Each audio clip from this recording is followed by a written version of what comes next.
자, 시선 집중의 문을 여는 코너 JB타임즈로 시작합니다. 오늘도 JB 없는 허전함을 채우기 위해 인해 전술로 나서봤습니다. 유튜브 연장방송 금요일 코너 언중유골의 막강 파워를 자랑하는 헬마우스 임경균 작가 그리고 미디어오늘의 노지민 기자 두 분 어서 오세요. 안녕하세요. 자, JB타임즈 시작해 보겠습니다. 오늘 주목할 첫 번째 뉴스는요. 오디오로 먼저 만나보시겠습니다.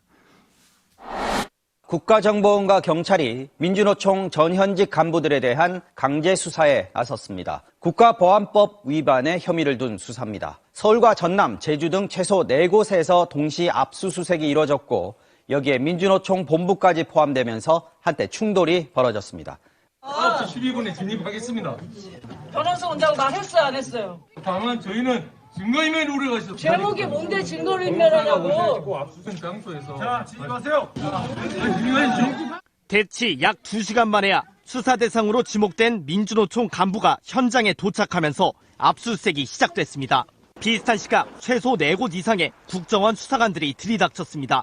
수사당국은 민주노총 조직에 대한 수사는 아니라고 선을 그었지만 민주노총은 명백한 공안 정국 시도이자 노동운동 흠집 내기라며 반발했습니다. 윤석열 대통령이 아랍에미리에이트 가가지고 또 말실수해서 엄청나게 국내가 좀 시끌시끌해지는 상황. 오늘 이 민주노총에 대한 압수수색으로 이것들은 싹 사라졌습니다. 자, 이런 풍경 꽤 오랜만에 보는 것 같습니다. 이런 식의 대치 관계는. 마지막 목소리가 한상진 민주노총 대변인이었는데요. 일단 노 기자 어떤 혐의로 압수수색을 한 거예요? 네, 우선은 이 국정원이 발부받은 그 압수수색 영장을 보면 국가보안법 위반 혐의로 적시가 돼 있고요. 네네. 이 수사 대상은 민주노총 간부 그리고 보건의료노조 간부, 전직 금속노조 간부 또 이 제주 지역 시민단체 활동가까지 모두 4명입니다. 민주노총 간부가 좀 핵심 인물로 꼽히고 있는 상황인데 2017년 9월에 캄보디아 프놈펜 또 2019년 8월에 베트남 하노이 등에서 북한 공작원 등을 만난 걸로 의심을 하고 있고요. 어허. 국정원 측에서 또 북측의 지령을 받고 지하 조직을 만들어서 반정부 활동을 했는지 의심이 된다라는 겁니다. 국정원 측은 이번 사건이 지금 당장 이렇게 알게 된 게 아니고 이 수년 동안 내사를 해왔다. 또 북한과 연계된 혐의와 관련해서 확보된 증거도 있었기 때문에 영장을 발부받았다. 이렇게 주장하고 있습니다. 네, 당장 바로 나온 건 아니다. 뭐 국정원과 경찰에서 지난해 11월부터 제주, 창원, 전주 이쪽에서 북한과 연계된 지하 조직이 있는 것 같다. 이런 혐의를 가지고 수사를 해왔다. 이런 얘기들은 나왔었잖아요. 헬마우스 이게 연장선상인 거예요, 그럼? 네, 일단 국정원과 경찰은 앞서서 압수수색에 나섰던 경남 창원, 전주, 제주 사례와 마찬가지로 어제 압수수색이 대상이 된 민주노총 간부들도 해외에서 북한 공작원들을 만났다라는 얘기를 하고 있습니다.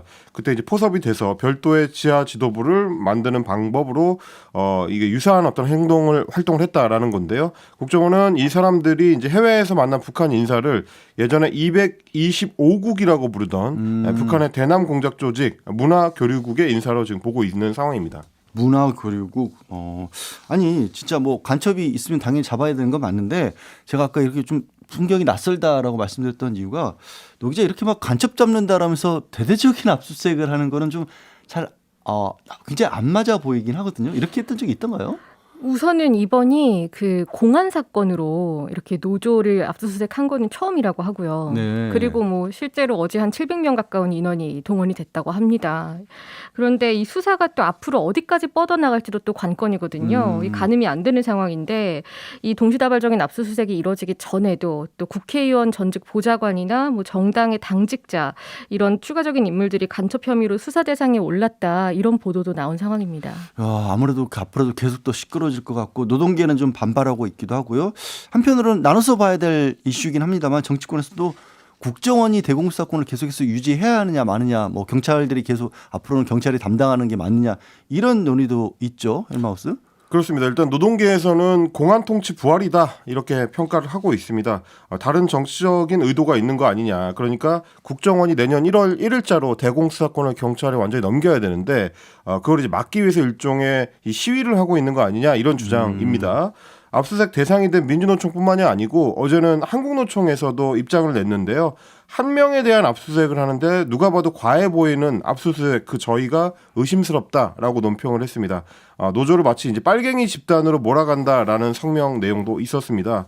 어제 이제 민주노총에서도 밝히기를 한 명에 대한 압수수색을 위해서 경찰 700여 명이 동원되는 게 이례적이다. 이 부분을 좀 지적을 했는데 사실 이번 정부 들어서 이제 노동계와 정부 그리고 이제 여당의 대립이 이 사안 둘러싸고 잦았는데요. 특히 민주노총 같은 경우는 북한을 엮고 있다라고 이제 비판을 했었고 지난달에 나온 성일종 국민의힘 정책위 의장 같은 경우도 이제 민주노총과 북한을 연결해서 비슷한 발언을 한 적이 있습니다. 한번 들어보시죠. 민노총 홈페이지에는 한미일 군사협력 반대, 국법법 폐지 등 북한의 주장이 그대로 올라와 있습니다. 조선노동당의 이중대가 아니라면 어떻게 이런 글들이 올라올 수 있겠습니까? 사실 국민의힘에서는 이런 목소리들이 처음이 아니죠. 뭐 지난해 화물연대 파업하고 있었을 때 국민의힘 권성동 의원 민주노총 파업 본질은 종북으로 점철된 정치투쟁 이런 식으로 또 얘기가 나왔었어요. 그러면 뭐 조금 전에 들으신 것처럼 일종의 정치적 노림수를 가지고 이런 일들이 벌어지는 걸까요? 뭐 그것만은 아니겠습니다만은 어쨌든 이 뭐 대상이 되고 있는 민주노총에서는 그런 부분을 좀 우려를 하는 것 같고요. 그리고 노조 부패 같은 것들을 언급을 하면서 그동안 노동개혁에 좀 박차를 가해 왔었기 때문에 정부 입장에서는 어떻게 보면 이 노조 부패와 함께 이 사안을 부각시켜서 노동개혁 필요하다는 여론을 끌어내는 데 있어서 도움을 좀 받을 수 있지 않을까라는 정도의 계산은 있겠다 싶은 생각은 좀 들고요. 말씀하셨던 대로 사실 이제 성일종 정책위 의장이나 뭐 권성동 의원 같은 분들이 비슷한 얘기를 했습니다만은 정치 투쟁 논란이라는 게 이제 한국의 노조에만 있는 얘기는 아니고요. 뭐 독일을 비롯해서 이제 소위 노조가 활성화되어 있는 나라들에서도 이런 얘기는 전 세계 공통적으로 많이 나옵니다. 그리고 또 이제 한미일 군사협력 반대라든지 뭐 국보법 폐지라든지 이런 것들은 민주노총에서만 얘기하거나 의견을 내는 게 아니고 그렇다고 해서 그런 얘기를 한다고 해서 대부분 뭐 그 사람들이 종북이다. 이렇게 보기도 좀 어렵죠. 그럴 수는 없죠. 네. 네. 뭐 그게 이제 북한의 주장을 받아서 한다기보다는 야당에서도 이 사안들에 대해서는 비판적인 목소리들을 많이 내왔기 때문에 수십 년째 나오고 있는 얘기인데. 그렇습니다. 뭐 이걸 가지고 이제 북한이 협력한 것이다라고 보기는 좀 어려울 것 같고 그리고 이제 말씀드렸던 대로 내년 1월 1일부터는 국정원이 국내 수사권을 다 내려놔야 됩니다. 특히 이제 대공 수사권이 경찰로 넘어가게 되는데 그동안 여권에서는 역시 간첩은 국정원이 잡아야 되는 거 아니냐 이런 말들이 최근 들어서 이제 자주 나오고 있습니다. 반대로 다른 쪽에서는 이제 국정원의 요란한 이번 수사 방식이 이 문제에 대한 일종의 시위 성격이다 이런 의심의 눈초리를 보내고 있는데요. 국정원 대공수사권 폐지는 이전에 문재인 정부에서 꼽아온 성과이기도 하기 때문에 이번에 다시 이제 부활을 시키려는 시도가 있는 것이다. 이 점을 좀 주목하고 있습니다. 윤건영 민주당 의원 같은 경우에 낚시를 하더라도 조용히 해야 물고기가 도망가지 않는 건데 간첩 수사를 온 동네에 소문을 내면서 하고 있다. 이런 비판을 내놓기도 했습니다. 아니 아닌 게 아니라 그렇게 따지면 이제 검찰 개혁 부분도 사실 다 거의 다 뭐 원점으로 돌아왔다고 봐도 무방할 정도의 상황이기도 하고요. 시행령을 통해서 이제 그런 시행령으로 있었죠. 다 되걸로 나왔고 이제 국정원 개혁까지도 마찬가지로 더 원점으로 되돌리는 그런 상황이 아닌가 싶은데 그래서일까요? 최근 들어 몇몇 언론에서 간첩 보도 진짜 저도 간첩 보도라는 게 굉장히 이질적으로 낯설게 느껴질 만큼 오랜만에 보는데 좀 종종 나왔어요. 노 기자 혹시 뭐 좀 그중에서도 특히 주목할 만한 부분 어떤 게 있을까요? 상당히 두드러지는 부분이 있죠. 이번 사건 같은 경우에는 특히 국정원 간첩 관련 이런 사건은 이번 달 초에 지난 9일에 조선일보가 보도를 하면서 또 처음 알려지기 시작했고 조선일보를 비롯한 몇몇 매체를 통해서 정보가 계속 나오고 있는 게 양상이 두드러지고 있는데요. 우선 지난 9일에 그 제주 간첩단 사건 국정원과 경찰이 5년 이상 수사해왔다. 이게 조선일보를 통해서 처음 전해지고 또 이후에 뭐 TV조선이나 문화일보, 동아일보 같은 소위 보수 성향으로 꼽히는 언론을 중심으로 관련 후속 보도들이 이어졌거든요. 그리고 또 한 가지 포인트는 잠깐 말씀을 하시긴 했는데 그 대공수사권 관련해서 이걸 원래대로 되돌려놔야 된다라고 주장을 하는 논조의 그런 기사들도 이어졌어요. 제가 한 2개의 신문 사설에 그 일부만 읽어드리면 이 동아일보 같은 경우는 국정원 대공수사권은 문재인 정부 시절 통과된 법에 따라서 2024년부터 경찰로 완전히 넘어가게 돼 있다. 이 부분을 문제로 짚었고 또 조선일보는 북한과의 평화쇼에 집착하던 문정부는 국정원을 남북대화 창구로 전락시켰다. 결국 이 사달을 만들게 지난 문재인 정부의 실책 때문이라는 점을 부각을 한 거고요. 또 어제 민주노총 압수수색 보도 같은 경우도 조선일보가 먼저 일보를 치고 또 시시각각으로 내용들이 전해졌고요. 또 오늘도 이 조선일보가 1면에서 3면까지 이렇게 관련 기사를 실었는데 뭐 다른 신문사와 조금 차이가 있는 거는요. 새로운 추가적인 혐의에 관한 정보들이 좀 많이 포함이 돼 있다. 이 점을 꼽을 수 있을 것 같습니다. 자, 우리 헬마우스가 청취자님들 반응도 좀 소개해 주세요. 네, 9849님께서 2018년에 들어왔던 첩보를 전 정권이 묻었다는데요? 라는 말씀해 주셨는데 오늘 아침에 이제 조선일보에 이런 보도가 있었는데 이 부분 좀 명확하게 밝혀지긴 해야 될 사안인 것 같습니다. 아마 이제 2018년 그 남북 화해 무드 속에서 뭐 이 사안이 묻혀 있었던 거 아니냐라는 지적들이 좀 있는 것 같습니다. 그리고 토토로님께서 웅변대회에서 나는 공산당이 싫어요를 외치던 저의 이 모습이 떠오르는데 그 기억이 이제 소환되는 요즘이네요라고 지적을 해주셨고요. 초원님께서도 나 국민학교 때, 아이고 이거 국민학교 때입니다. 온 담벼락에 반공 방첩 써붙이고 간첩 신고 112로 도배하던 때를 생각나게 하네요라고 지적해 주셨고요. 2111님께서도 간첩, 공안 이런 단어를 21세기에도 듣게 될 줄은 몰랐네요라고 해주셨습니다. 말씀드린 것처럼 정말 간첩이 문제가 있다면 잡긴 잡아야죠. 그렇죠. 어떤 식으로 과연 수사가 뻗어나갈지 시선을 집중해야겠네요. 근데 이제 다만 이번 좀 수사 방식에 대해서도 이례적이다라는 평가들이 좀 있는 것 같아요. 이렇게 요란하게 그렇습니다. 하는 게. 요란한 것도 요란한 거지만 순서도 좀 이전에 다른 간첩 수사들랑은 좀 다르다. 보통 이제 간첩 수사를 한다 그러면 인신 구속을 먼저 해놓고 네네. 그래서 이제 어느 정도 이제 간첩 라인을 밝혀낸 이후에 본격적으로 압수수색에 들어간다든지 아니면 뭐 대부분의 경우에는 수사 자체를 다 끝내놓고 최종 발표를 하는 형태로 그렇죠. 예. 이루어졌었는데 이렇게 시작부터 요란하게 하는 방식이 기존 방첩 수사랑은 조금 다른 거 아니냐 뭐 이런 얘기들도 좀 있습니다. 그러게요. 간첩하면 숨어 있는 사람들을 찾아낸 거기 때문에 어느 날 갑자기 탁 조직도 같은 것들을 이렇게 딱 내놓으면서 설명 그렇죠. 쫙 하고 나서 그 다음에 이제 증거들 브리핑하는 경우가 많았는데 이렇게 생중계하다시피 하는 경우는 처음 봤네요, 진짜. 그렇죠. 보통은 은밀하게 하는 것이 네. 오히려 더 유리할 수 있죠. 네, 알겠습니다. 자, 노 기자 다음 주목할 뉴스는요? 네, 정부가 지난해 화물연대 파업 불씨가 된 화물차 안전운임제를 강제성이 없는 표준운임제로 개편하는 방안을 추진한다는 소식입니다. 어제 국토교통부와 한국교통연구원이 화물운송시장 정상화 방안 공청회를 열었는데요. 여기서 안전운임제 개편 방향을 제시했습니다. 지난해 말에 일몰된 안전운임제를 표준운임제로 바꾸겠다. 이게 핵심입니다. 뭐가 달라진다는 거예요? 가장 큰 차이점을 꼽으면은 이 화주의 책임이 없어진다라고 할 수 있는 거예요. 처벌 조항이 사라지는 거거든요.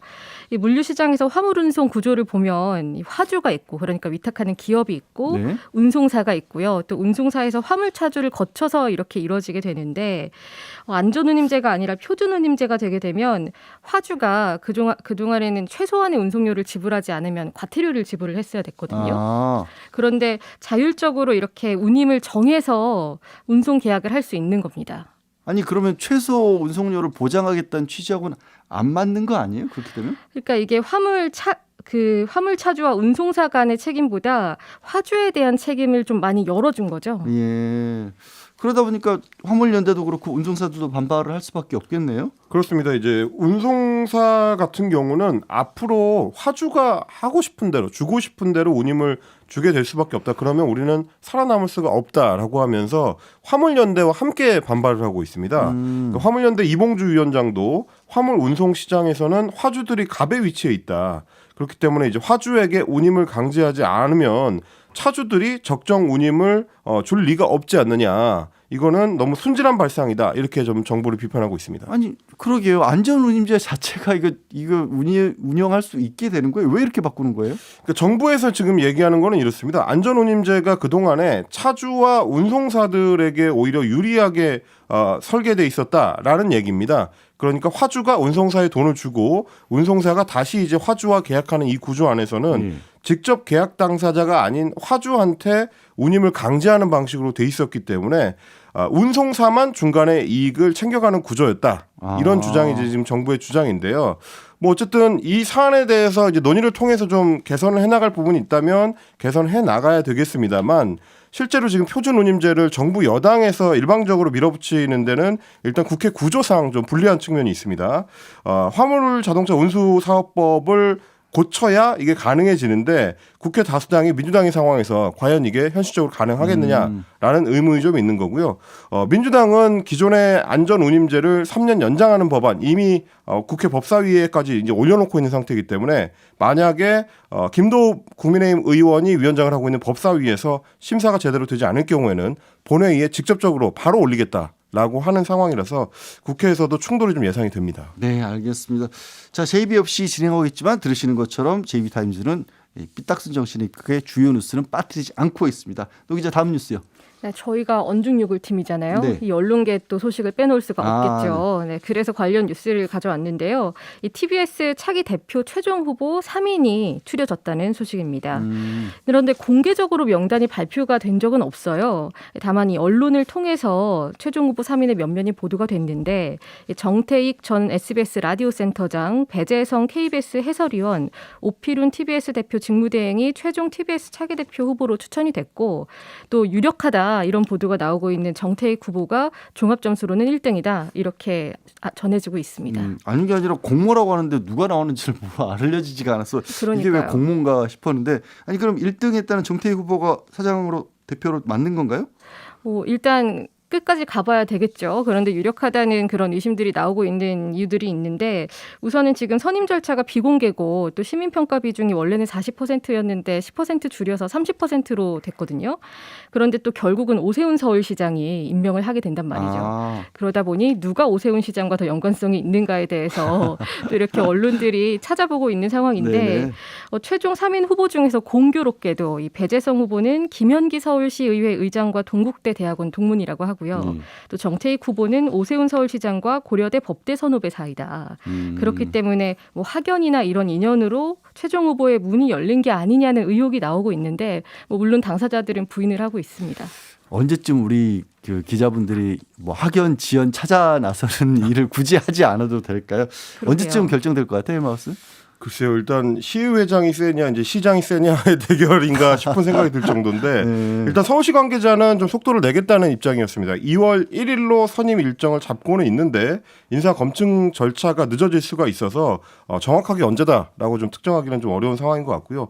3명의 후보는 서울시에 제출할 인사 서류를 지금 준비 중인 걸로 알려졌는데 뭐 일단은 TBS 내부도 얘기를 좀 들어보니까 생각보다 절차가 좀 빨리 진행되고 있는 걸로 내부에서는 좀 보고 있는 것 같습니다. 원래는 이제 3월 이후까지도 이제 봤던 것 같은데 예상보다 빠르게 지금 사장 선임이 이루어지게 되면 결국에는 추가적인 인사 조치가 있을지 여부 그리고 뭐 TBS가 지금 예산 때문에 굉장히 좀 힘든 상황인데 예산을 추가 배정 받을 수 있을지 그래서 정상화를 시킬 수 있을지 여부 그리고 프로그램 제작들이 이어서 이제 정상화가 가능할지 이런 것들이 이제 향후 사장의 선임 여부에 따라서 주목을 받을 것 같습니다. 네, 토토로님이 결국 서울시장이 뽑을 거면 공모를 왜 했나? 아직 서울시장이 뽑을 거라고 그렇게 정해진 건 아니고요. 그런 얘기들이 나온다라는 거죠. 방통위가 요즘 뭐 일을 못할 정도의 상황이라면서요, 노 기자. 네, 그 방통위가 TV조선 재승인 고위감점 의혹 관련해서 그 지난해 감사원 감사를 받았고 또 이 감사 관련해서 수사 의뢰를 검찰이 받았잖아요. 현재까지 3차례 압수수색을 했거든요. 그리고 이제 재승인 담당 과장과 국장의 구속영장을 청구해서 담당 과장이 구속이 된 상태입니다. 또 구속영장이 기각된 국장도 최근에 재소환을 했다고 하고요. 이 현재는 이 방통위 정책연구위원이나 이 심사위원 주변 인물들을 대상으로 참고인 조사를 하고 있는데 계속 고강도 수사가 이어지다 보니까 내부에서 이 방송사 제어가나 재승인 관련해서는 좀 업무를 맡지 않으려고 하는 기피 현상이 좀 심해지고 있는 분위기도 있다고 합니다. 아무래도 이제 좀 법적으로 해야 되는 일을 했는데 수사 대상에 올라버리면 여기에 내가 이렇게 발을 담그고 싶지 않은 그런 심리가 있을 수밖에 없잖아요. 분위기상. 그렇기 때문에 휴직을 하겠다 나는 이런 업무를 배정받으면 이런 반응을 보이는 사람들도 있다고 하고요. 또 방통위 공무원 노조라든가 국가공무원 노조에서 공무원을 대상으로 이렇게 범죄 집단처럼 매도하고 있다라는 항의 성명도 나오고 있습니다. 네. 마지막으로요. 이건 제가 그냥 짧게 전해드릴게요. 12구 참사 유족을 향해서 막말을 쏟았던 창원시 김민아 의원 있죠. 창원시 의회에서는 제명안을 처리를 안 하고요. 그냥 출석 정지안만 통과시켰다고 하네요. 사실상 유급휴가 한 달을 얻은 거나 마찬가지라고 합니다. 자, 제입이 없는 제입타임즈 오늘은 여기서 줄이겠습니다. 헬마우스 임경규 작가 그리고 노지민 미디어오늘 기자 고맙습니다. 감사합니다. 고맙습니다.